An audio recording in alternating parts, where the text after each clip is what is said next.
Hello बच्चों, class को आगे कंटिन्यू कर रहे हैं हम। विविध के हमारे 11 क्वेश्चन हो गए थे। ठीक है, नेक्स्ट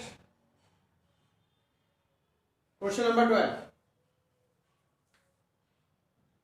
क्वेश्चन नंबर 12 में कहा गया है ऐसे समुच्चय एबीसी ज्ञात करो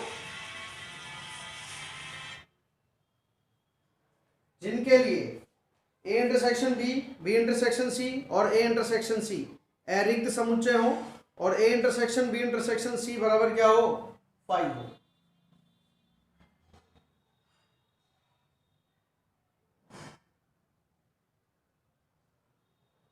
हम मान लेते हैं ए बराबर 1 2, बी बराबर 3 4,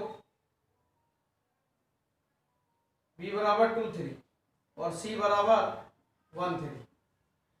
अकॉर्डिंग क्या कि ए और बी में कुछ ना कुछ कॉमन होना चाहिए, तो कॉमन आ रहा है। बी और सी में भी कुछ ना कुछ कॉमन होना चाहिए, 3 आ रहा है। ए और सी में भी कुछ ना कुछ कॉमन होना चाहिए, 1 आ रहा है। और A intersection B intersection C तीनों में कुछ भी कॉमन नहीं होना चाहिए, तो कुछ भी कॉमन नहीं आ रहा। तो ए बराबर 1 2, बी बराबर 2 3, सी बराबर 1 3। इस तरह से एबीसी मान लिया। आप और कुछ भी मान सकते हो, लेकिन कंडीशन ये रहेगी ए बी बी सी और ए सी इसमें तो कुछ ना कुछ कॉमन हो और तीनों में कुछ भी कॉमन ना हो। Clear? Next question number 13। 13 question में कहा गया है, 13 में कह रहा है कि किसी विद्यालय के 600 विद्यार्थियों के सर्वेक्षण से ज्ञात हुआ कि 150 विद्यार्थी चाय, 225 कॉफी, 100 विद्यार्थी चाय और कॉफी दोनों पीते हैं। तो बताइए कितने विद्यार्थी ना तो चाय पीते हैं ना कॉफी पीते हैं। देखो भाई, कुल विद्यार्थी कितने, 600। 150 विद्यार्थी चाय, तो चाय पीने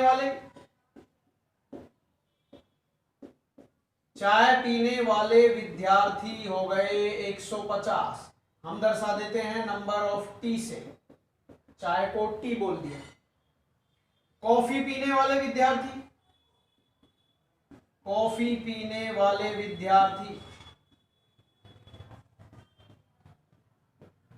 225। नंबर ऑफ सी, दोनों पीने वाले विद्यार्थी चाय और कॉफी, दोनों पीने वाले,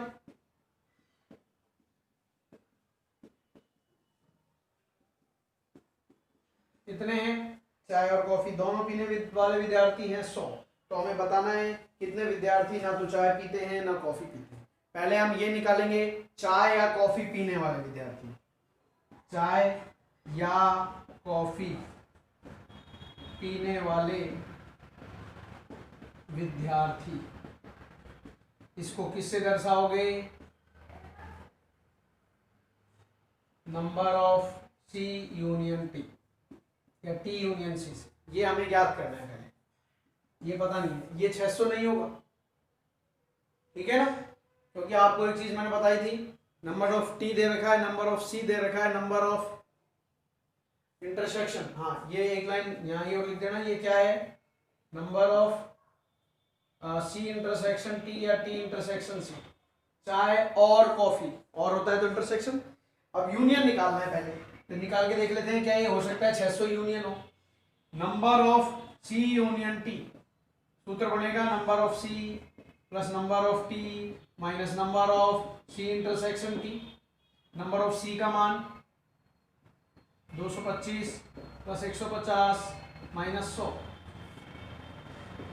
375 माइनस 100, 275। 275 विद्यार्थी ऐसे हैं जो चाय या कॉफी पीते हैं, यानी चाय भी पी सकते हैं कॉफी भी पी सकते हैं, दोनों ही पी सकते हैं, यानी कम से कम एक लिक्विड या कम से कम एक ड्रिंक तो वो लेते ही हैं। ठीक है, 275। हमसे क्या पूछा गया है, ना तो चाय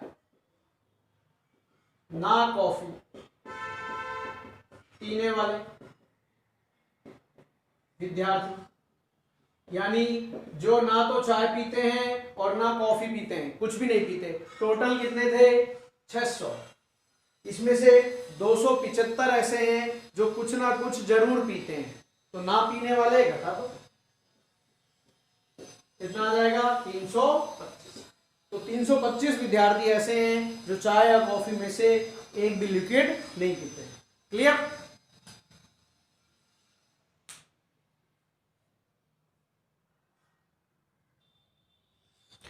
नेक्स्ट 14 क्वेश्चन है, विद्यार्थियों के एक समूह में 100 विद्यार्थी हिंदी, 50 विद्यार्थी इंग्लिश अंग्रेजी और 25 विद्यार्थी दोनों भाषा को जानते हैं।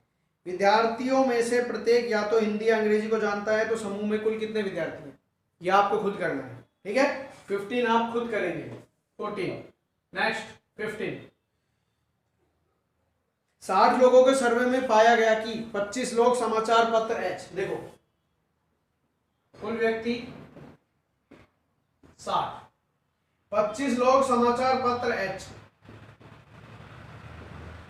समाचार पत्र एच पढ़ने वाले व्यक्ति नंबर ऑफ एच से दर्शा देते हैं कितने 25।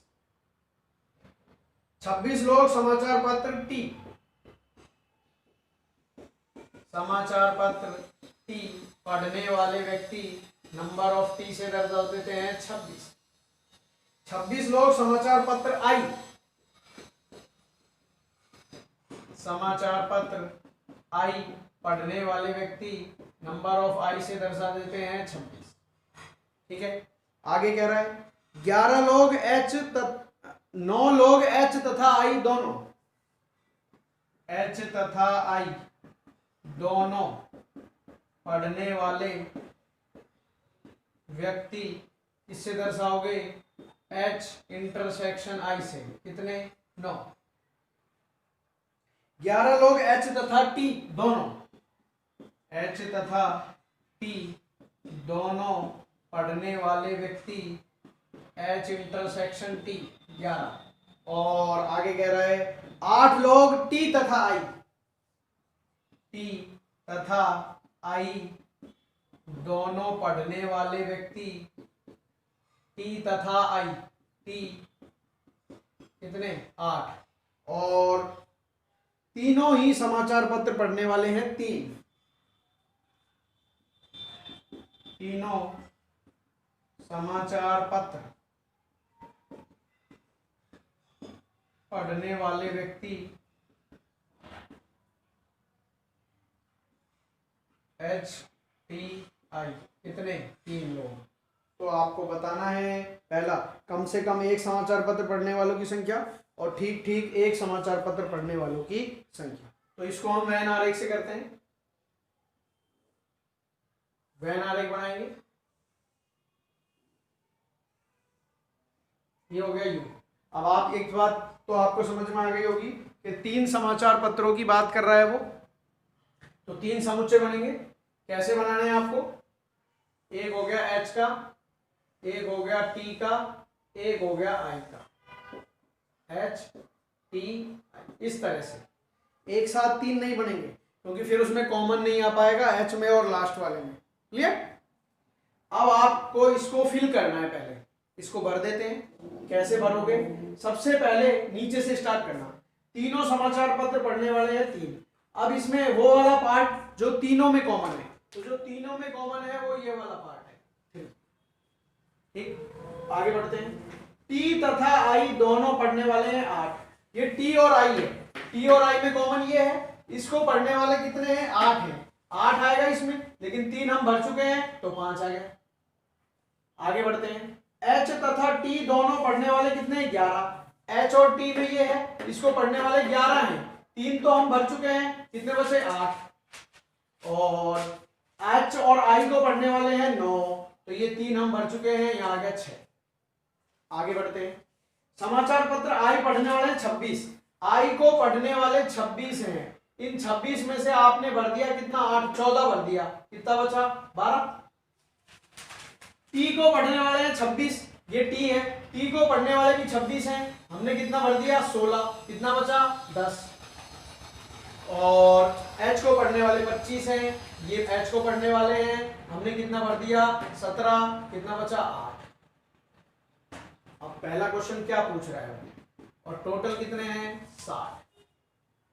फर्स्ट क्वेश्चन देख लो क्या पूछ रहा है कि कम से कम एक समाचार पत्र पढ़ने वालों की संख्या, कम से कम एक समाचार पत्र पढ़ने वालों की संख्या, यानी कि वो व्यक्ति बताने हैं जो कम से कम एक अखबार तो पढ़ते ही हैं, 2 भी पढ़ सकते हैं और 3 भी पढ़ सकते हैं। तो यूनियन हो गया, 1 पढ़े या 2 पढ़े या 3 पढ़े, कितने हो गए, सबको मिक्स कर दो। सबसे मतलब 8 + 8 + 10, 6 + 3 + 5, 6 + 3 + 5 + 12, सबको जोड़ोगे तो ये आ जाएगा 52। तो 52 व्यक्ति ऐसे हैं जो कम से कम एक न्यूज़पेपर तो पढ़ते ही हैं। दूसरा पूछ रहा है वो कि ठीक ठीक केवल एक समाचार पत्र, सेकंड, ठीक ठीक केवल एक समाचार पत्र पढ़ने वालों की संख्या। अब वो व्यक्ति बताने हैं जो केवल एक ही अखबार पढ़ते हैं, दूसरा नहीं पढ़ते। तो केवल एक यानी केवल H, केवल T और केवल I। केवल H जिसमें है वो है 8, केवल T वाले हैं 10 और केवल I वाले हैं 12। तो ये कितना आ गया 30 व्यक्ति ऐसे हैं जो केवल एक ही न्यूज़पेपर पढ़ते हैं, बाकी दूसरे को वो नहीं पढ़ते हैं। ठीक है, तो ये क्वेश्चन नंबर था आपका 15। इसी प्रकार से आपको क्वेश्चन नंबर 16 करना है। वो ऐसे ही पहले सब कुछ जो दिया हुआ है वो लिखेंगे, उसके बाद उसका वेन आरेख बनाएंगे और जो भी आपसे पूछा गया है उसका आप आंसर देंगे। इसी के साथ हमारा जो चैप्टर नंबर 1 है वो कंप्लीट हो जाता है। ठीक है, थैंक यू।